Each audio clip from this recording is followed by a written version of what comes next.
Boa noite a todos. Imagino que já vocês estejam com um pouquinho de dor de cabeça aí de tanta concorrência de áudio, né? Talvez só nós, né? Eu acho que eles não estão acostumados. Mas eu fico super feliz de saber que vocês estão aqui, interessados nesse tema. Poderia dizer até que tem outras mesas aí que estão concorrendo com outros temas e a sala não está cheia. Será que as pessoas não estão tão preocupadas assim com privacidade? Será que privacidade é um tema que faz sentido ainda hoje? Ou será que, por outro lado, agora a gente começa a se dar conta que nós precisamos tomar cuidado? Existe um novo fenômeno no Facebook, que é o processo de unfriend. O verbo to friend, ele foi eleito o verbo do ano, a palavra do ano, no dicionário Oxford, há uns 2 anos atrás, e agora se fala em unfriend. É uma palavra que foi dicionarizada no sentido que as pessoas estão tirando amigos do seu círculo de amizade no Facebook para proteger os seus dados pessoais. Então, essas são coisas que nós vamos estar discutindo aqui hoje. Eu queria fazer uma pergunta para vocês, já que vai ser uma palestra mais interativa, no sentido que depois nós vamos bater um papo aqui. Eu queria que vocês levantassem a mão as pessoas que colocam no seu Facebook informações de onde estudam ou estudaram e aonde trabalham. Levante a mão. Quem coloca essas informações? Ok. E eu queria fazer uma outra pergunta também. Quando vocês vão a eventos, a festas, a um churrasco, a uma viagem, vocês certamente tiram fotos e provavelmente colocam no Facebook. Eu queria saber de vocês, queria que levantasse a mão, quem é que tagueia os amigos que estão nas fotos? Levante a mão aí. Olha aí. Bastante gente, né? Eu também. Né? Então, vejam só, isso é uma questão que nós vamos estar discutindo aqui. Porque quando você tagueia uma pessoa no Facebook, você está revelando uma informação que talvez aquela pessoa não tenha revelado, que ela estava naquele churrasco. Né? Hoje em dia, existem muito poucos bares, mas em Nova York existem bares assim, que não permitem fotos nos bares. Não permitem que se use os celulares, o Twitter. Tem um evento de tecnologia que é o Wikimania, um dos maiores eventos de tecnologia, onde eles proibiram fotos. Tem até uns botões, uns adesivos que era no photo, por questões justamente disso, uma preservação das informações sobre quem está ali dentro. Então é preciso pedir autorização. Provavelmente vocês vão twittar, né? Aliás, o meu arroba é Alex Primo, né? O meu Facebook é Alex Primo, vocês vão twittar sobre o que está acontecendo aqui dentro, mas vocês não têm autorização sobre isso. Eu assinei lá um termo ali antes, todos aqui assinaram, porque nós estamos sendo filmados, nós estamos autorizando essa filmagem oficial. Mas nós não autorizamos vocês a nos filmarem, né, a tweetarem sobre a gente. Então, como é que fica isso? Né? Mas vejam só, essas questões de privacidade, elas não são naturais, né, nossas. Nós não nascemos pensando em privado. Aliás, a privacidade é uma invenção. Antes as casas eram abertas. Né? Até a Idade Média, talvez a gente poderia dizer que não existia isso de privado. Né? Tudo era da família, tudo era da comunidade, o próprio lar não existia isso. Né? Então, eu queria começar por aí, eu queria perguntar para a Márcia, como é que é essa ideia do privado? Como é que é essa ideia da intimidade? Né? Porque isso tudo podemos dizer que são invenções, que são criações, e nós estamos recriando e reinventando isso nesse momento. A tecnologia, ela não determina, mas ela modifica, né? Então, como é que é isso, Márcia? Como é que tu enxerga isso? Boa noite, gente. O barulho tá terrível, né? Eu fiquei super feliz quando a Bia me convidou para esse encontro aqui com vocês, porque eu sou um fóssil, e como fóssil, eu adoro participar da internet, mas só como fóssil. Quando eu penso assim que eu estou ficando meio parecida com o povo que leva a sério a internet, eu fico com medo. E aí volto a escrever literatura, a usar caderninho de desenho, sabe, lápis, grafite, essas coisas. Então eu faço assim a minha defesa do fóssil que eu sou e que eu não quero deixar de ser. A internet, ela é muito legal e ela me apavora um tanto. E essa questão que você está colocando, eu acho que é a grande questão que, enfim, envolve a gente entender o que a gente está fazendo com a internet hoje. Para mim, o problema que rola nas redes sociais, sobretudo, e na internet de um modo geral, tem a ver com a nossa atual fissura em internet. Vocês já tiveram fissura em alguma coisa? Alguém já usou cocaína, maconha, álcool, a ponto de ficar assim muito drogado? Estava contando aqui para o nosso colega psiquiatra que Eu acabei de escrever um livro chamado Sociedade Fissurada, e uma das fissuras que a gente analisa lá é justamente essa digital, que é essa coisa da pessoa não poder largar esse território, não poder abandonar o ciberespaço, né? Ter que ficar dentro desse mundo e acreditar que esse mundo é o mundo onde a vida pode ser experimentada e fora desse mundo não existe nenhum sentido. Bom, mas por que isso é importante? Por que eu estou falando disso? Para chegar na questão, rapidamente, na questão da privacidade. O que é a privacidade? É uma certa experiência de vida não pública. Ora, o que é a internet? É a publicização total.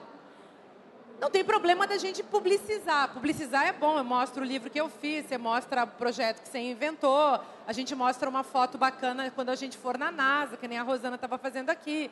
A gente, enfim, inventa tudo isso na internet, ao mesmo tempo, fazendo um parêntese, acho que um festival tipo o YouPix revela também que a internet não é completa, tanto que nós precisamos falar dela, e por isso eu acho muito bacana essa iniciativa desse festival. Agora, é claro que a privacidade significa justamente aquilo que não é mais um direito na esfera da publicização total. E que tem tudo a ver também com um desejo que é muito recente, que é mais recente ainda do que o nosso desejo de subjetividade, que tem lá, digamos, 500 anos, que é esse desejo de ser uma coisa percebida e de virar notícia e de se fazer a si mesmo, no seu corpo e na sua aparência, no seu modo de ser, de fazer a si mesmo parte da mídia, de se transformar numa mídia. Ora, acho que isso vai rolar aqui um tanto de conversa, eu não quero esgotar o papo e nem ficar tomando muito tempo o microfone, mas para mim a questão está colocada aí. Nós vivemos uma experiência de publicização total, quase que sagrada, tipo, quem não está na internet não está valendo, quem não tem Facebook não existe. Isso é altamente religioso. Quem diz que não vai entrar na internet, não gosta de Facebook ou de Twitter ou coisa parecida, a gente encara como um herege. Então, vocês todos são pessoas religiosas, acreditando numa igreja da qual quem está fora é tratado como ateu. E eu acho isso uma coisa muito perigosa. Por isso eu gosto de usar o Twitter, o Facebook e a internet de um modo geral, não como um fim em si mesmo e como uma igreja sagrada, mas como um meio. E acho que essa dimensão é o que a gente vem perdendo. Nós perdemos a noção de que a internet é um meio, a gente trata a internet como se ela fosse um fim, vivemos nessa medialidade total da internet, abdicando, vamos dizer assim, abandonando o nosso corpo e vivendo como se a pura esfera da pura relação que se dá na internet fosse absoluta. O que é privacidade nesse contexto? Privacidade é um direito que alguns reivindicam, porque não é mais algo disponível como era disponível nessa época da sua invenção, que é a época moderna, sobretudo, enfim, no período em que filósofos e escritores inventaram a subjetividade, vamos chamar assim. Pois é, essa fissura na internet, para usar o termo que a Márcia está utilizando, é justamente o que o Cristiano, psicólogo, trabalha, né, no seu dia a dia, né, com essas pessoas que têm esse vício internet. Eu até perguntei para ele se o vício internet já tinha entrado no grande manual das doenças psicológicas, como é que é o nome do manual? Doenças mentais? Transtornos mentais. Porque eu tinha feito um post um ano passado, há uns 2 anos, sobre isso, me perguntaram se existia vício na internet, e eu tinha visto que estava em estudo, se entraria como um manual, no manual que, bom, aí está definido, existe uma doença de internet, que não pode ser tratada como um alcoolismo, tu não pode ficar sem internet, tu não pode ficar sem comida, então é um outro tipo de tratamento. Bom, mas como psicólogo, e nesse... Fala mais perto. Mais perto. Mas então, agora sim, do ponto de vista de alguém que está lidando diretamente com pacientes com esse tipo de transtorno, eu queria te perguntar, o que acontece no nosso tempo? Por que nós estamos dedicando tanto tempo, tanta atenção para as redes sociais? É claro que nos transtornos de internet, esse vício em internet, incorpora também questões de games e tal, mas eu quero falar de redes sociais. Por que nós precisamos estar sempre presentes? Por que nós precisamos desse outro que curte o que eu escrevo, que vê as minhas fotos, que comenta? Isso é um vazio da nossa existência pós-moderna? O que está acontecendo? Por que nós precisamos tanto disso? Alô, pessoal, boa noite. Estava ouvindo aqui o comentário da necessidade de você ter uma intimidade ou não. Só vou fazer um gancho com isso. Eu lembro que eu li uma vez um texto muito interessante que versava sobre questões de arquitetura. E eles falavam o quanto que as construções antigas tinham grandes janelas. E que à medida em que a televisão vai entrando, a janela que te comunica com o mundo vai diminuindo e a tela da sua televisão aumenta, como se te desse uma perspectiva de contato, né? Então, o que nós entendemos é que, de uma maneira ou de outra, eu preciso muito do meio social para legitimar aquilo que eu sou. Eu nunca me esqueço, quando eu era pequeno, uma vez comendo uma torta, minha mãe falou: nossa, Cristiano, você gosta de coisas muito doces. De fato, e aquilo que me caiu a ficha, puxa, de fato eu gosto de coisas doces. Então, eu preciso muitas vezes me expor para ter um aval social daquilo que eu sou. Então, é como se fosse um processo de ir e vir, ir e vir. O que acontece é que, na medida em que eu tenho a internet, na verdade, eu tenho um acesso absolutamente irrestrito a tudo. Eu não tenho mais pontos fixos do que é certo, errado, bom ou mal. E nesse processo as pessoas acabam se perdendo, elas acabam tendo a necessidade de ter cada vez mais contato como uma forma de definir aquilo que elas são. E elas se perdem. Ou seja, o que a gente entende é que muitas pessoas acabam ficando aprisionadas na vida virtual porque nesta vida elas têm o controle. Elas conseguem controlar aquilo que de uma forma é interessante ou não é. Se eu estou aqui conversando com vocês e de repente eu acho o evento chato, a pergunta inapropriada, eu tenho que ir até o final. Na internet, não. Eu vou, eu desligo. Então, essa perspectiva de eu moldar o mundo à minha maneira, ela é extremamente atrativa. Por isso que as pessoas ficam aprisionadas. Sobre essa questão do controle, eu quero fazer uma outra pergunta interativa aqui. Quem de vocês que usa Facebook usa o filtro? Olha, eu vou publicar essa foto apenas para os meus amigos. Eu vou permitir que amigos dos amigos vejam essa foto. Quem aqui usa esse recurso? Levante a mão. Porque a gente percebe que as pessoas vão publicando e não vão se dando conta, vão botando para todo mundo ver, vão tweetando como se só quem estivesse vendo as tuas fotos são teus amigos.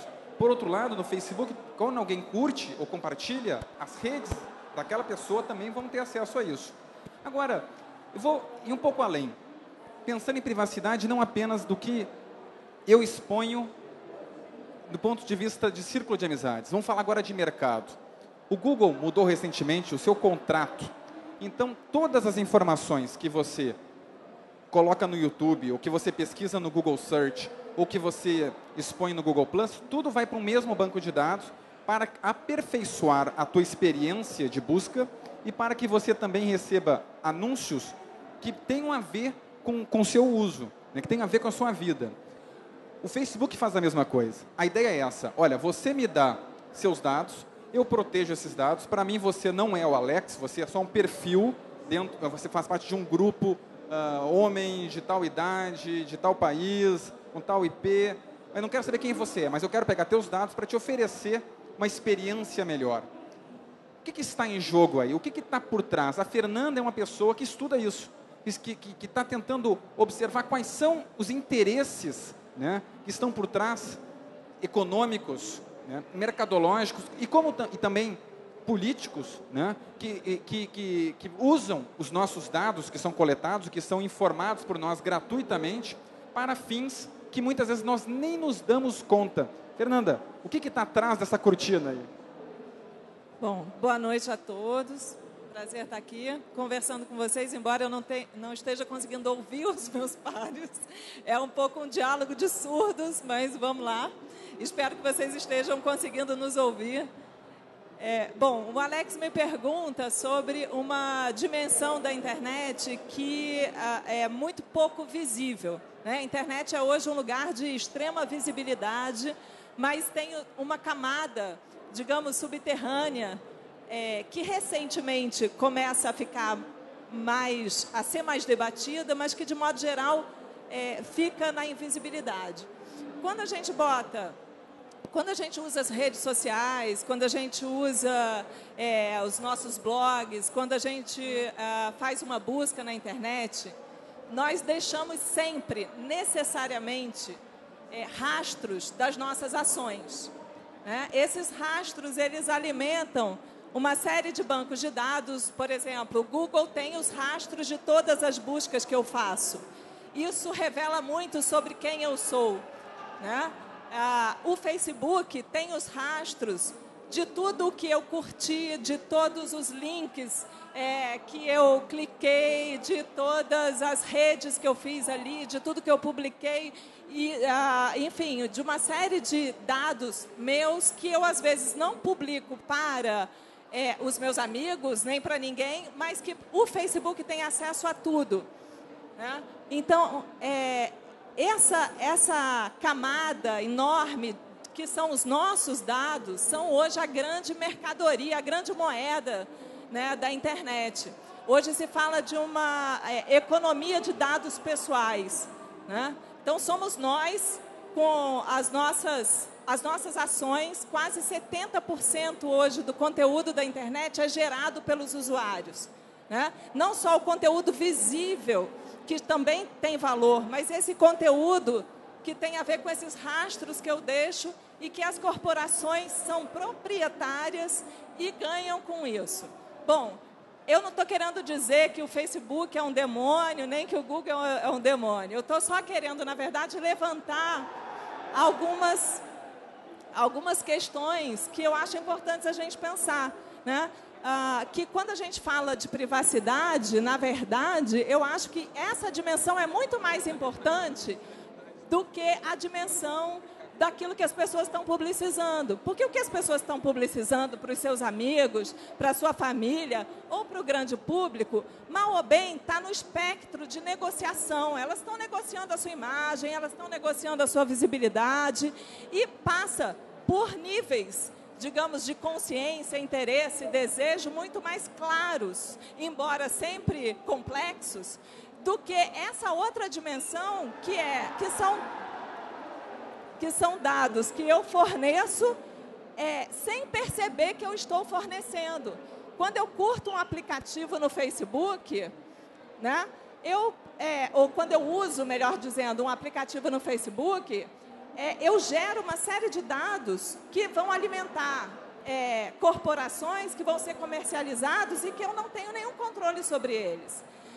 Então, quando a gente pensa em privacidade, eu acho que a gente tem que pensar nessa apropriação mercadológica e comercial dos dados e talvez pensar se a gente não deve também se apropriar de alguma maneira desses dados ou enfrentar de algum modo essa questão, seja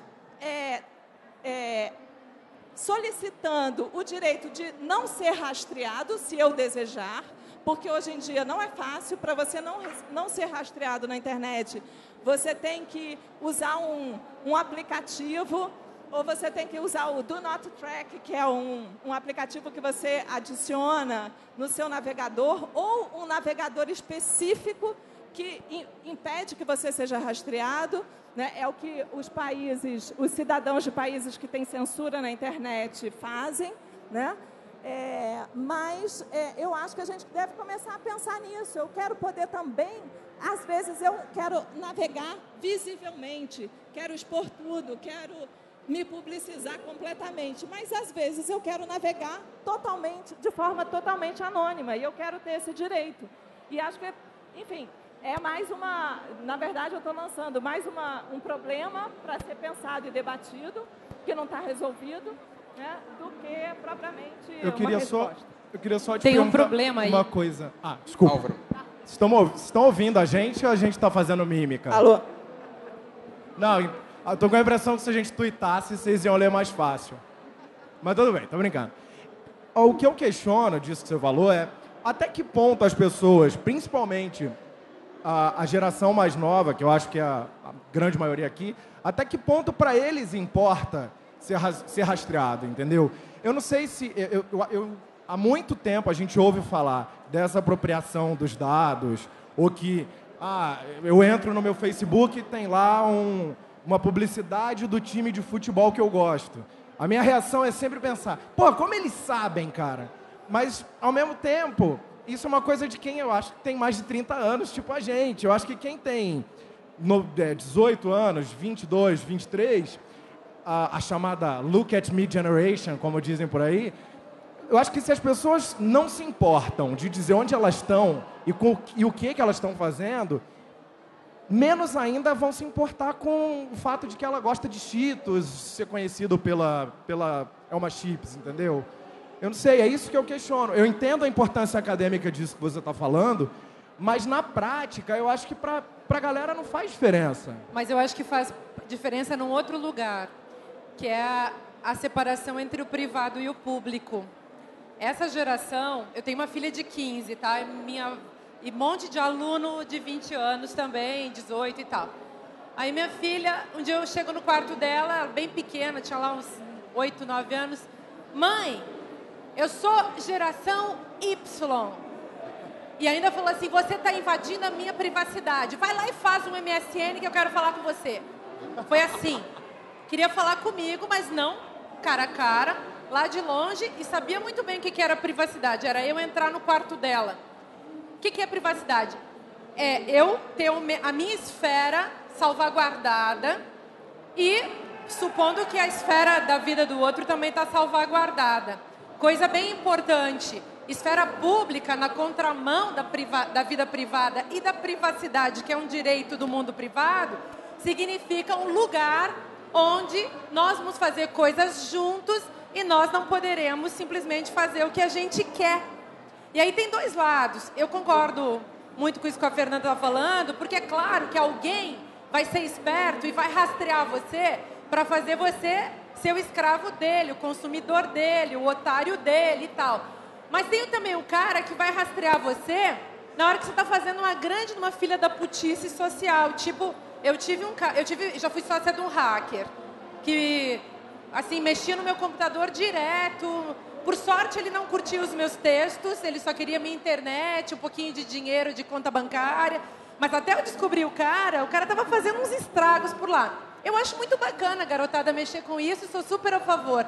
Mas eu já fui perseguida por um cara que me mandava e-mails dizendo que ia me matar. 1 ano indo na polícia, gente, até a gente localizar o computador do louco.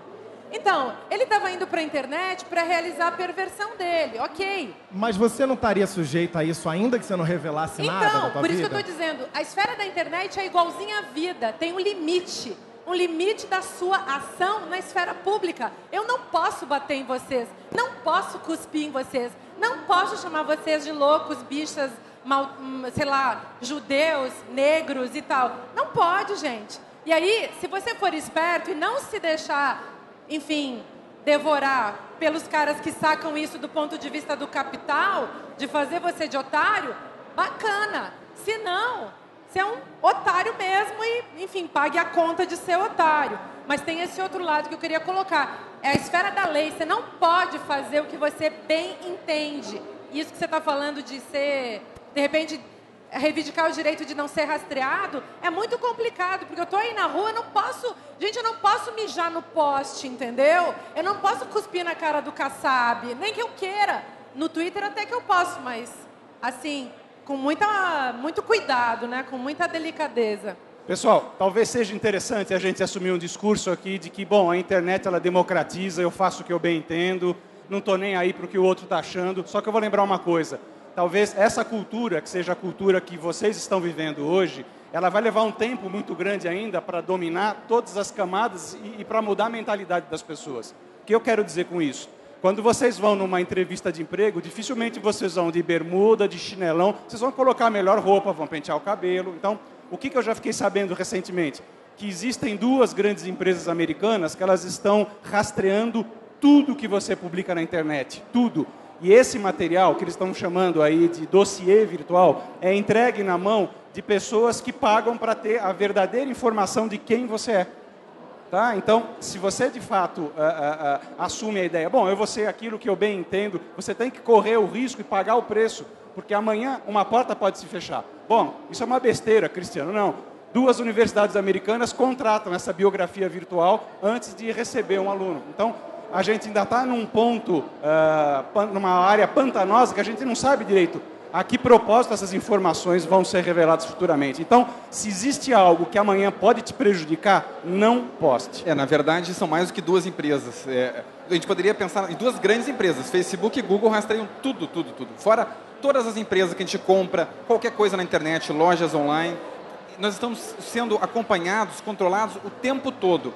Vejam só, os Estados Unidos têm uma grande rede chamada Target, que é como se fosse um Walmart. Eles enviaram uma mensagem para uma menina oferecendo produtos para o seu bebê que iria nascer. A menina, os pais dessa menina não sabiam que ela estava grávida. O Target sabia. Olha que interessante. Existe um site chamado We Know What You're Doing.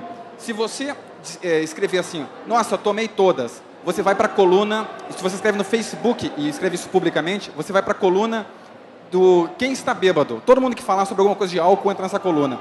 Pessoas que querem ser demitidas. Se tu escrever I hate my boss, tu vai para essa coluna. Se tu mencionar alguma droga, tu vai para a coluna de quem está se drogando. Vejam só, isso são dados públicos. E lá no FAQ tem dito, olha, nós estamos coletando o que está aberto. E agora, eu tive num outro evento que alguém perguntou, mas vem cá, como é que eu faço com informações que eu coloquei há muito tempo atrás e que eu já não concordo mais? Eu escrevi há 5 anos atrás, eu me arrependi. Né? Aí um dos painelistas falou, olha, se você não quer que alguém saiba, você não pode escrever nas redes sociais. Nós vimos agora que a Xuxa perdeu o processo dela contra o Google. Ela queria que o Google apagasse a vida pregressa dela, que o Google esquecesse que ela tinha sido a atriz de filmes com nudez, que ela queria ser eternizada como a rainha dos baixinhos, né? E perdeu. Aí nós celebramos, bem feito. Mas e nós? Como é que nós reagiríamos? Nós queremos que todas as nossas informações fiquem para sempre. Nós fazemos muitas coisas que a gente gostaria de esquecer. Hoje a gente pode se orgulhar de um porre de ontem, mas nós queremos esquecer. Agora, uma coisa que eu queria passar para os painelistas aqui é o seguinte. Nós estamos falando muito do nível pessoal. Bebedeira, emprego, xingamentos e tal. Mas veja, a Fernanda tocou numa palavrinha sobre o anonimato. Anonimato hoje é uma bandeira política. A nossa privacidade não pode ser registrada por governos, não pode ser registrada pelos provedores de internet. Nós temos o direito de liberdade de expressão, sim, mas nós temos o direito de poder nos expressar também anonimamente, sem que nós deixemos rastros pelos quais nós podemos ser punidos por isso. É claro que os políticos, como o senador Azeredo, e todos que apoiam, né, esse tipo de projeto, vocês já ouviram falar em sopas de letrinhas como sopa, pipa, né, que é de controle das informações na rede. E eu queria devolver agora a palavra para a Fernanda, né, que também tem atenção sobre isso, e eu queria puxar agora para esse assunto político, não apenas no nível pessoal, relacional, mas sobre direitos e deveres de governos e de empresas com relação aos nossos dados. Então, eu vou responder essa questão do Alex e também retomar a questão que foi colocada. Na verdade, quero começar pela questão que foi colocada antes, se as novas gerações se importam ou não em serem rastreadas. Na verdade, eu acho que a questão não é essa. Eu não acho que tenha nenhum problema que alguém opte por ser rastreado, mas eu acho que tem muito problema que você seja rastreado sem querer ser. Esse que é o problema. Todos os dias. Se as pessoas decidirem serem rastreadas e acharem que isso vai ter retorno de consumo, do que quer que seja, ok, eu posso até pessoalmente questionar isso ou aquilo, mas é preciso que esses processos sejam um pouco mais transparentes do que eles são hoje. E para as novas gerações, eu lembro que tinha uma frase logo no início da internet, que falava o seguinte: na internet você pode ser um cachorro e ninguém vai saber, né? Era uma espécie de bordão, de ditado que caracterizava a internet. Ou seja, a internet era o lugar do anonimato total, até muito pouco tempo atrás. E hoje em dia ela mudou de figura, ela mudou de face. E não acho que essas práticas hoje sejam condenáveis de forma nenhuma. Acho que a internet inventou e, sobretudo, e continua inventando, no âmbito das redes sociais, uma série de apropriações interessantíssimas da sociabilidade, da vida pública, etc.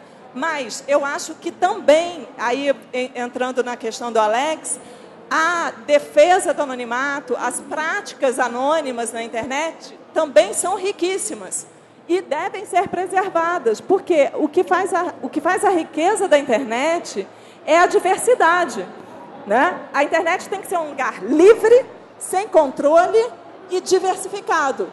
É isso. Essa é a graça da internet. Então, o anonimato tem que ser possível aí dentro. E aí tem uma disputa política séria, porque governos, corporações e uma série de outros agentes querem acabar, de alguma maneira, ou minimizar o anonimato na internet. E muitas vezes vem esse discurso, as novas gerações não estão preocupadas com isso.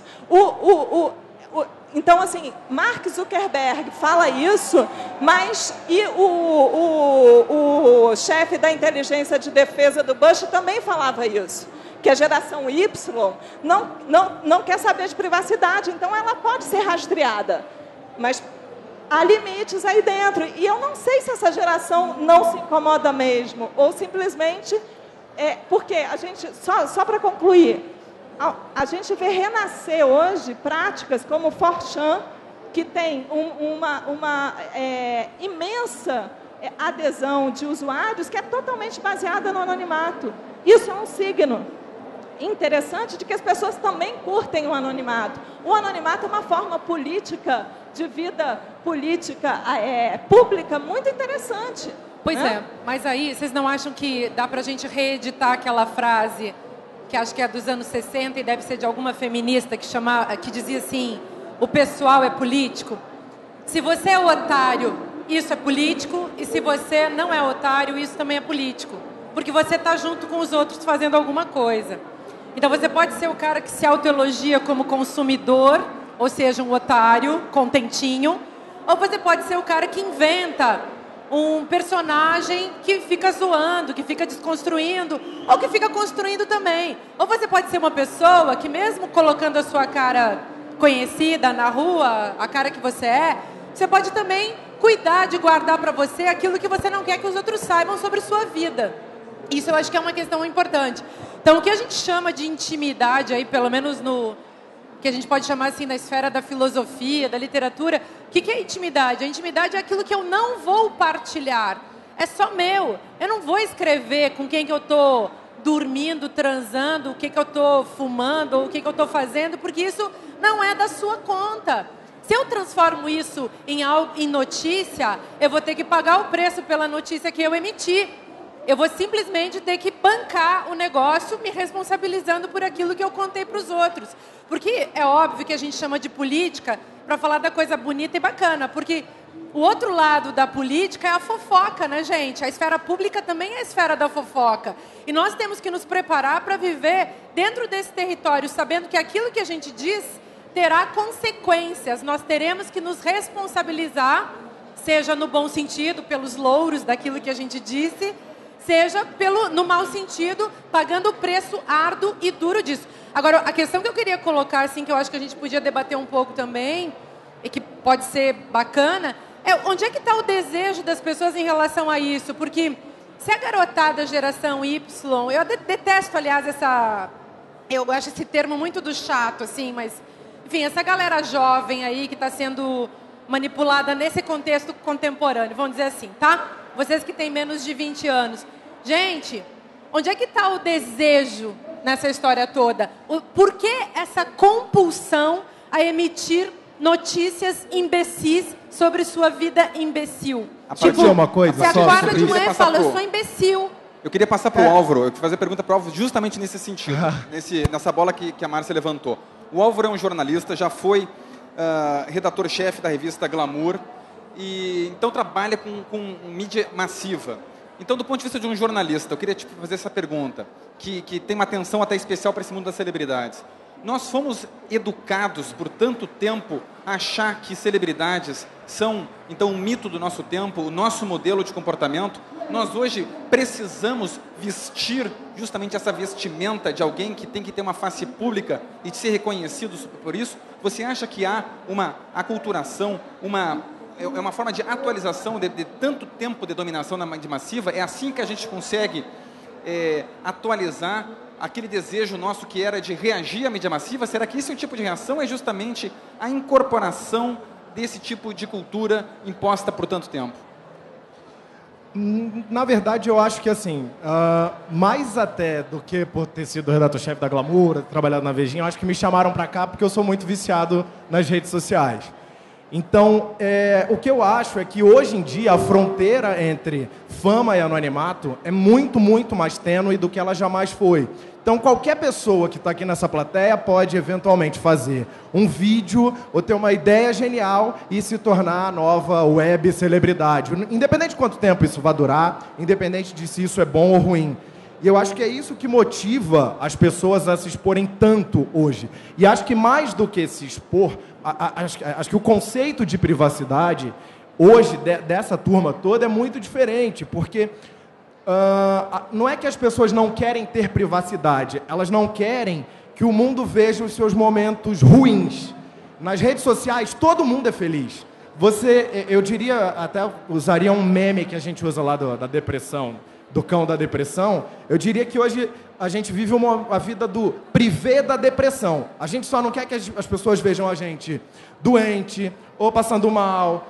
Não dá nem para dizer que não quer que vejam a gente bebendo, porque o que mais tem em rede social é falar de gente bêbada.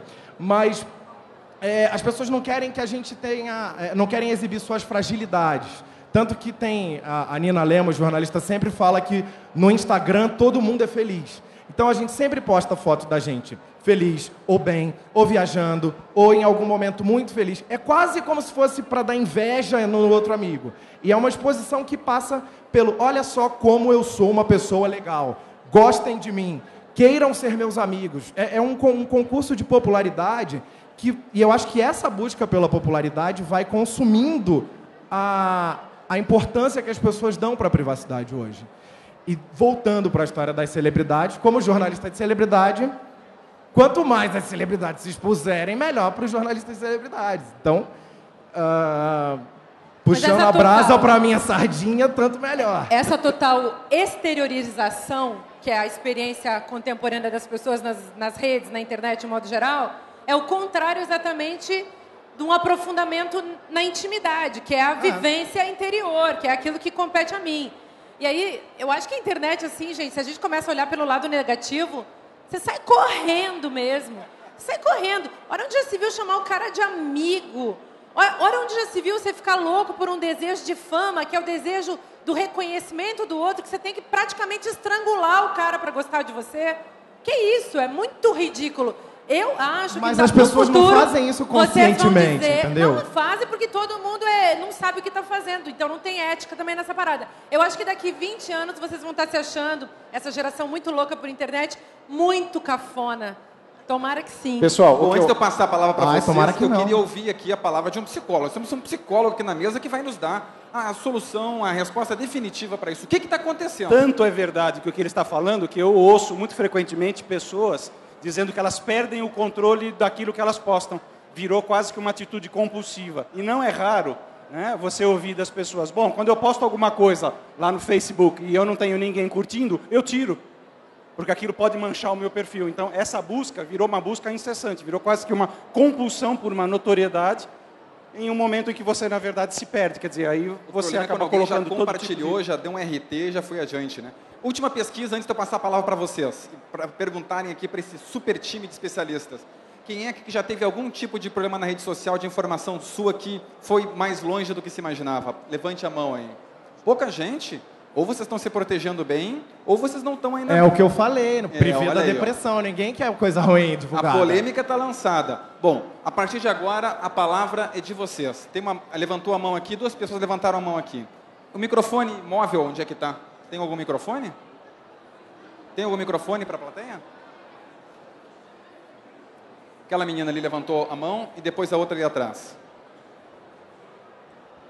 Oi. Você pode perguntar para o Álvaro, para o Cristiano, para a Márcia, para a Fernanda e para mim também, se achar que o mediador aqui pode responder alguma coisa.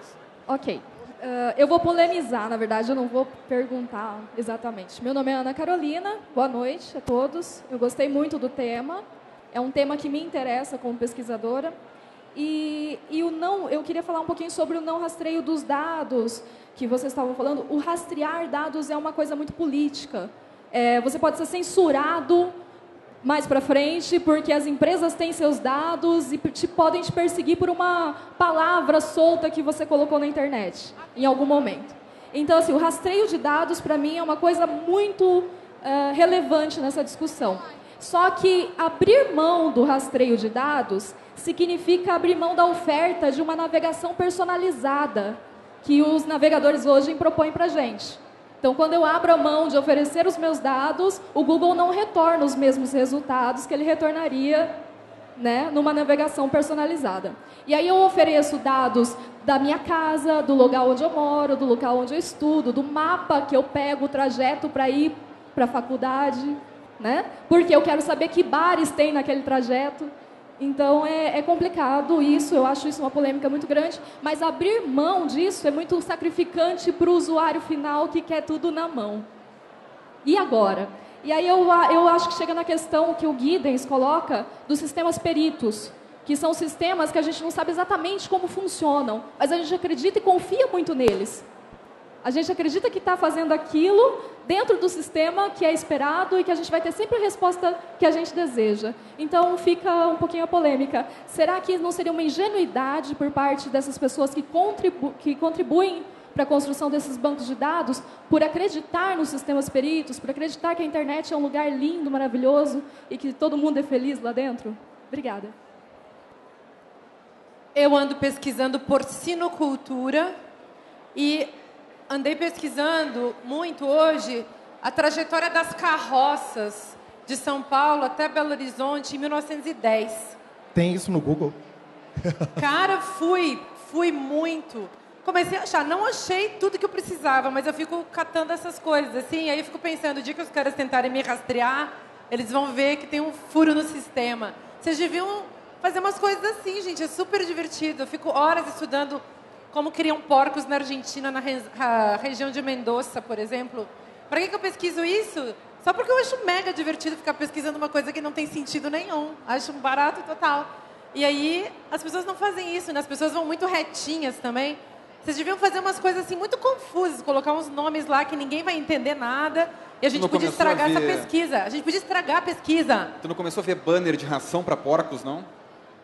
Vi tudo, doença, de tudo. Começa a aparecer isso aí. Começa a ver anúncios voltados justamente para as suas pesquisas. Né? Posso falar?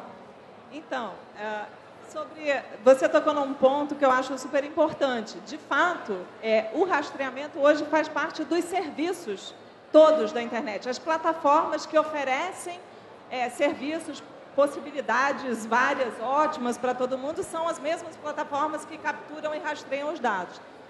Então, voltando, mais uma vez, o problema não é o rastreamento em si só, tá? É você poder, se quiser, não ser rastreado, ter essa possibilidade.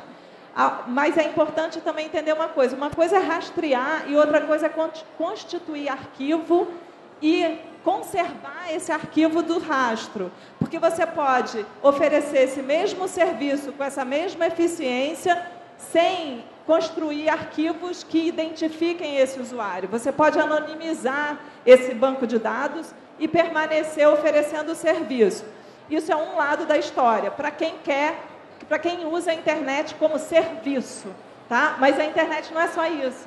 A internet também pode ser muitas outras coisas e eu acho que o embate tem a ver com isso, né? E preservar a internet como um lugar aberto e não simplesmente como um lugar de serviço, de comércio, de conforto. Tá? Que isso tudo é muito legal, mas é importante que outras coisas existam também. E aí, nesse caso, eu queria chamar a atenção para uma coisa específica, que é o que se chama hoje de navegação sem fricção. Né? É quase assim, é quase sexo sem prazer, né? Que é o seguinte, esse rastreamento todo que facilita a nossa vida, etc., acaba construindo uma paisagem na internet que é relativamente previsível. Então, eu boto uma palavra-chave lá no Google, eu tenho mais ou menos sempre os mesmos resultados. Eu não vou lá no milésimo resultado para ver o que ele vai me apresentar. E, há algum tempo atrás, a possibilidade de eu encontrar algo ao acaso, inesperadamente, era muito maior do que é hoje. Então, quando eu falo que a coisa é muito complexa, a disputa hoje também tem um pouco a ver com isso. Poder ter navegações, navegar por uma paisagem de dados menos previsível. Não que a previsível é ótima, ela tem uma função, mas é preciso também conservar a possibilidade de outra coisa, né? Essa é uma discussão que está atraindo muitos debates. Foi publicado ano passado o livro The Filter Bubble, que é justamente esses filtros que estão homogeneizando as informações às quais a gente tem acesso. Essa busca personalizada está oferecendo para você coisas relacionadas àquilo que você já sabe, evitando, muitas vezes, de você ter contato com a diferença. Nem tudo que você vê no Facebook é o que todo mundo que você segue, ou que você assina, ou com o qual você tem uma relação de amizade no Facebook, publica. O Facebook também já vai filtrando. Então, vejam, nós estamos vendo um mundo que não é um mundo que estaria ali disponível, mas é uma pré-filtragem daquilo que alguém acha que eu deveria ler. E o Obama, há poucas semanas, agora fez uma defesa de que todos os browsers, todos os navegadores deveriam ter um botão de não rastrear as minhas informações. Vamos ver se isso aí vai vingar. Próxima pergunta. Microfone, pode passar para ela ali atrás, por favor? A internet é tipo um mecanismo, um aparelho, né? É um dispositivo, se a gente quiser usar a terminologia do Michel Foucault. É um dispositivo que captura o indivíduo. E o gozado é que o indivíduo fica achando que é só uma festinha esse dispositivo. Ele vai ser uma festinha se você souber agir na contracorrente do dispositivo, fazendo o dispositivo ser coisa sua. Mas sempre você vai estar sendo um pouco capturado. E eu acho que a Fernanda está alertando para isso. O que a gente está conversando aqui é muito um alerta para isso. Não é um brinquedinho festivo, como qualquer coisa, né, gente? Droga, sexo e por aí vai. Tudo é poder e é bom a gente lembrar disso. Boa noite. Sem querer dar uma de advogado de diabo, mas só em defesa dessas empresas, todo serviço que você assina, todo software que você usa tem um termo de serviço para te deixar ciente que eles podem vender suas informações, podem rastrear, e se você não está de acordo com isso, simplesmente não usa. Procura um outro serviço, como Fortean ou outra coisa do tipo, que te permite o anonimato. Agora, a segunda colocação. O anonimato é bom em termos pessoais, porque você pode não querer dividir as informações com o Globo, mas também é uma forma de correr atrás de pedófilos, criminosos, que usam o anonimato em defesa e a internet como uma ferramenta para cometer os crimes. Eu acho que assim, o rastreamento não tem problema, não é um problema. Não é um problema uma empresa entrar no seu perfil de rede social, analisar o seu perfil realmente verdadeiro, para ver se você tem o perfil de se encaixar naquela vaga ou não. O problema é a gente deixar esse rastreamento, todo esse monitoramento virar um 1984 e um Big Brother monitorando e ditando como você deve viver sua vida, entendeu? Só queria colocar... Eu queria fazer uma colocação. Há cerca de 2 meses atrás, eu recebi no meu consultório um rapaz de 19 anos num quadro de depressão grave, né? Ele já tinha sido tratado com várias categorias de antidepressivos, aí primeira geração, segunda, e ele não respondia, e os pais levam esse rapaz, e ele, sem tomar banho já há algumas semanas, até numa reação quase catatônica, mas o que acontece com você? Ele falou, foi a internet. O que aconteceu com a internet? Então, consegui meio que, na base do saca-rolha, tirar.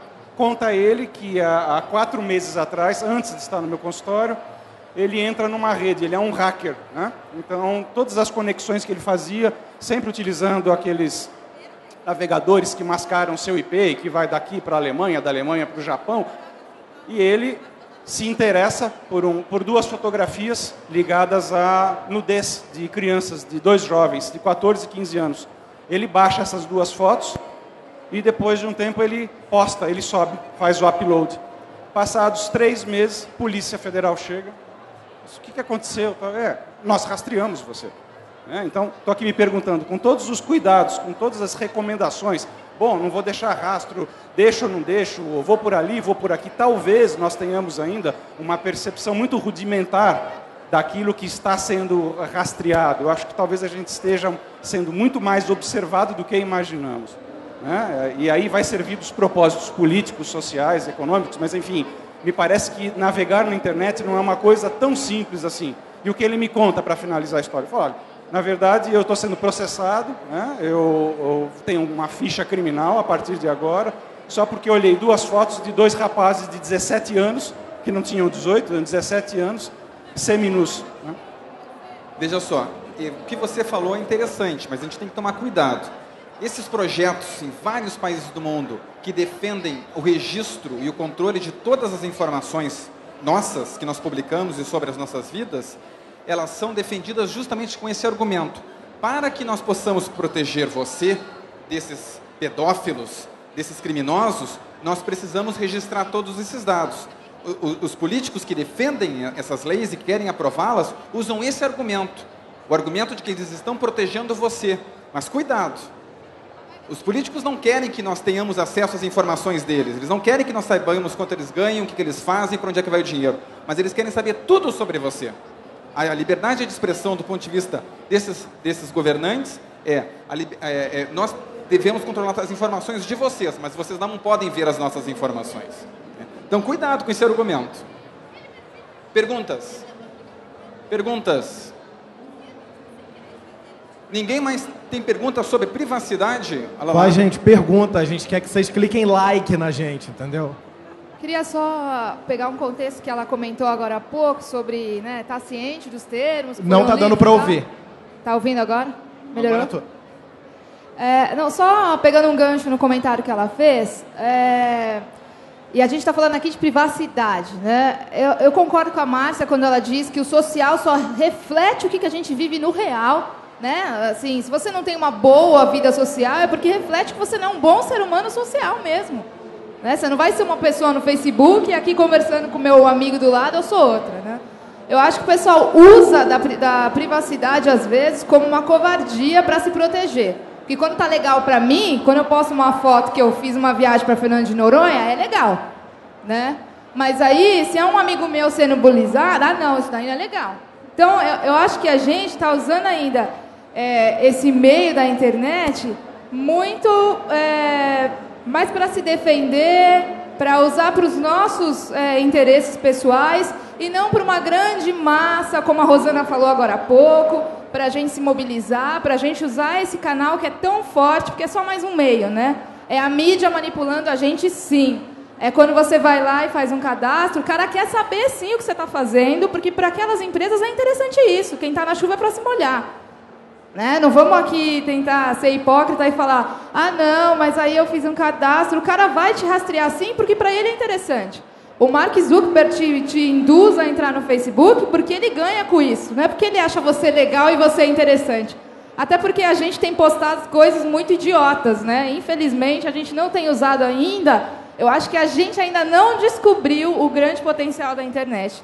Acho que a gente ainda tem usado esse grande canal, essa grande mídia, de um jeito muito pequenininho do que ele realmente pode ser. Infelizmente, é para falar ainda... Eu gosto de comer mamão. Peraí que agora tá dando para ouvir demais. Eu acordo às 8, desculpa. Eu acordo... eu vou dormir às 11. Eu acho que a gente ainda está muito pequenininho em relação ao que é usar as grandes mídias, seja internet, seja TV, seja rádio, o que quer que seja. Então, eu acho que reflete para a gente olhar mais para a nossa educação, para a gente como ser humano, que a gente use esse meio, sim. Eu acredito na internet, mas para o melhor. Posso fazer um comentário? Pode, claro. Tem duas coisas que eu vejo aí. De um lado, esse delirante desejo de ostentação, que é o lance que, enfim, é o mercado aí, a indústria da celebridade. O Zé Mané também quer a ostentação dele, ele também quer aparecer. Desde o século XVI tinha um filósofo lá, o Berkeley, ele falava assim, ser é ser percebido.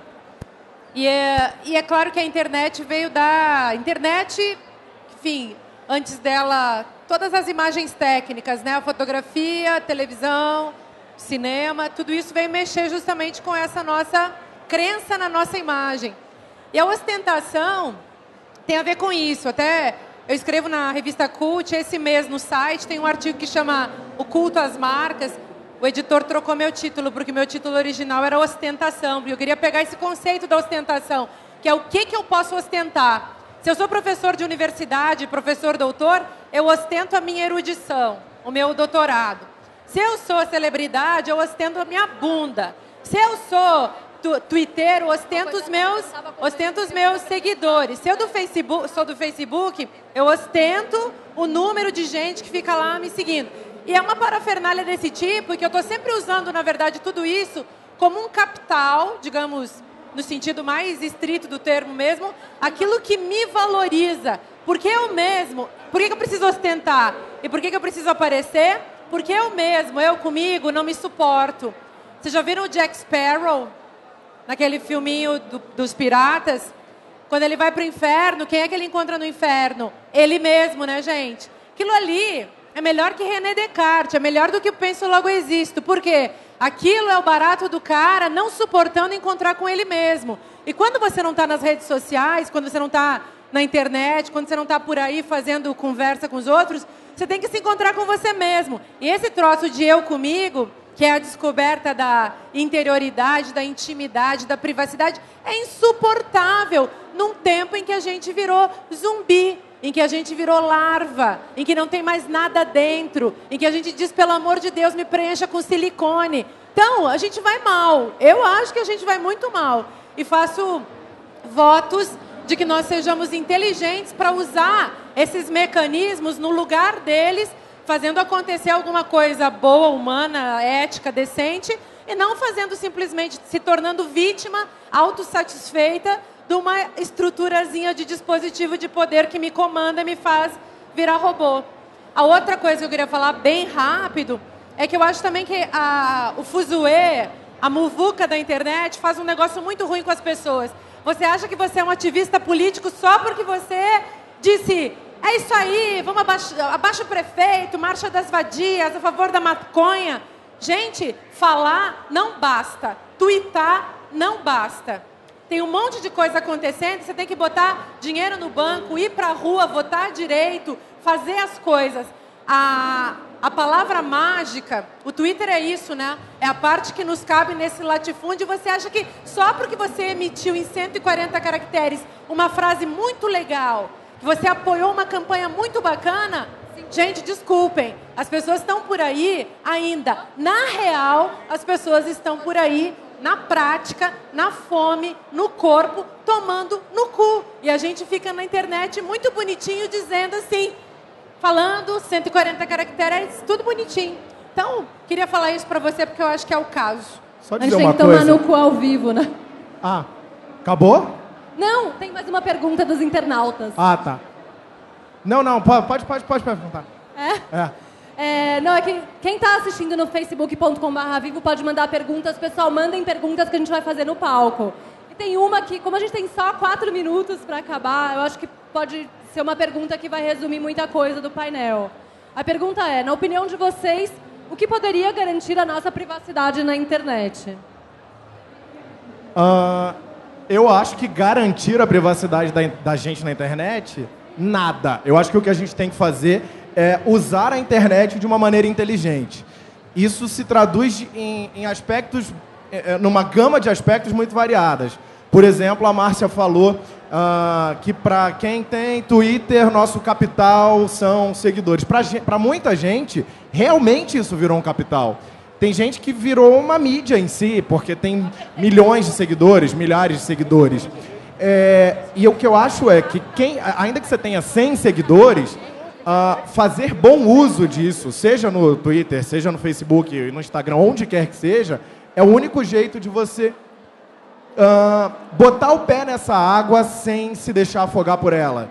E acho que a grande moral da privacidade na internet, porque eu acho irreversível isso, tudo bem, entendo que é uma política do anonimato, mas, gente, eu acho que não há, é causa perdida, não adianta. Pode ser, você pode lutar para não morrer sem combate, mas não vai ter como garantir, a privacidade mudou, a privacidade não é mais a mesma coisa, entendeu? Você não vai conseguir entrar e buscar cultura dos porcos, ou porcinocultura, ou o que quer que seja, sem que saibam que você fez isso. Então, comporte-se na vida de web fazendo coisas que você... quer dizer, não faça na vida da web coisas que você não faria na sua vida pessoal. Que é o que a Márcia falou já. Você não vai tacar uma pedra na cara de alguém aqui, então não taque na internet. Você tem que saber que tem limite também dentro dessa falta de limite. Posso colocar uma coisa? Acho que a grande questão que fica aqui entre todos nós, no que diz respeito à questão da intimidade, da privacidade, acho que a gente pode perpassar um pouco isso e falar da internet como um todo. Quer dizer, afinal de contas, a internet ela está trazendo benefícios para as pessoas ou não, né? A minha visão é que nós somos, inclusive eu, com 49 anos de idade, crianças manuseando um revólver. A gente não sabe, né? O que se diz muito na literatura é que ninguém ainda envelheceu digitalmente para saber quais serão as consequências a longo prazo. Uma coisa interessante para ser dita é que aquelas escolas que existem no Vale do Silício, onde estão localizadas as principais empresas de tecnologia, como Google, Facebook, a grande parte das escolas onde os filhos dos executivos são colocados não permitem o uso de computador. Então, isso é um farol vermelho que está se acendendo, né? Então, a grande questão é, será que nós estamos nos beneficiando disso ou não? Então, existem duas correntes. Uma vai dizer que nunca nós fomos expostos a tanta informação sem que essa informação pudesse efetivamente se tornar cultura. Então, eles estão dizendo que, ao longo do acúmulo de conhecimento da história da humanidade, está havendo um degrau tão grande que talvez as futuras gerações paguem o preço desse bombardeamento de informação que, na verdade, a gente não sabe o que fazer, né? E o outro lado que vai dizer que não, você ter acesso à informação é muito bom. Então, alguns pesquisadores sacam lá do saquinho mágico e falam, olha, está havendo um leve aumento, um discreto aumento do QI mundial das pessoas em função do uso da internet. Ou seja, concluindo, se isso vai ser bom ou mal, nós vamos ter que esperar muito tempo ainda para ver. Fernanda, tem a última fala, precisamos terminar. Fala breve. Será que... Bom, está aqui. Bom, na verdade, eu queria propor o seguinte. A grande questão que eu acho que deve ser endereçada à internet não é a da privacidade, mas a da vida pública. A internet, eu acho que o que a gente tem que aprender, se é algo que a gente deve aprender, é menos do que proteger privacidade, etc. Eu defendo, como eu falei já, tem que defender anonimato, tem que defender privacidade sim, mas eu acho que isso é mais simples do que uma outra coisa, que é o exercício da vida pública e a garantia dessa dimensão pública. E nesse ponto, eu acho que a internet é bastante inventiva e bastante interessante. Ainda que individualmente a gente possa dizer, como a Márcia diagnostica, que tem 1000 pessoas fazendo 1000 besteiras, um monte de bobagem, no âmbito coletivo, eu acho que há uma inventividade, sim, e eu acho que hoje a gente tem uma cultura, se a gente pensar na história dos meios de comunicação só, uma cultura muito mais rica e mais diversificada, com canais mais múltiplos do que a cultura da mídia de massa, onde era tudo muito mais organizadinho e, entretanto, a informação muito mais empacotada. Então, acho que a internet tem muito mais linhas de fuga do que a mídia de massa tinha. E outra coisa, acho que é importantíssimo dizer que a internet não é um lugar perigoso. Não dá para comprar esse discurso, porque esse é o discurso que autoriza o controle da rede por estados, por corporações, etc. Então, claro, há riscos, há capturas, há questões de poder envolvidas sempre, mas não dá para dizer que a internet é um lugar perigoso. A internet é um lugar, tem que ser afirmado como um lugar de inventividade, diversidade e liberdade. É isso. Porque o que ameaça é a margem de liberdade que existe na internet. E o que a gente está chamando aqui chamando a atenção aqui é que, na verdade, o tempo inteiro estão tentando capturar essa liberdade. O que tem que garantir é isso, e não dizer que é perigoso, ao meu ver. Tá certo? Então, queria concluir. Excelente. Acho que essa fala da Fernanda encerra muito bem esse debate. Eu queria parabenizar aí a organização por ter colocado esse tópico nesse horário nobre agora, encerrando aí já no final da noite, né? Eu acho que um arqueólogo no futuro aí vai poder cavar todo o material que está lá no YouPix, no site, e reconhecer a cultura do nosso tempo, a cultura desse tempo agora. Porque ali está escrito, ali está registrado. E isso aqui eu acho que mostra também como é que nós estamos reinventando essas questões do público e do privado. Como eu disse antes, a privacidade não existia. Esse conceito, essa ideia de privado, é uma invenção. E agora nós estamos reinventando. Nós não sabemos realmente onde isso tudo vai parar. Então, mas nós precisamos acompanhar com atenção, com interesse e ficarmos atentos. Porque a todo momento alguém está querendo pegar os nossos dados, roubar as nossas informações, passar adiante e nos controlar. Então, não é apenas uma questão relacional, mas é também uma questão política, de poder, como as minhas colegas aqui, a Márcia e a Fernanda agora insistiram. E essas questões de comportamento, as questões de intervenção midiática também, todos esses temas estão envolvidos na questão da privacidade. Vocês vejam que tema fértil, né? Obrigado, pessoal. Obrigado, Bia, pelo convite. Obrigada. Obrigado, galera.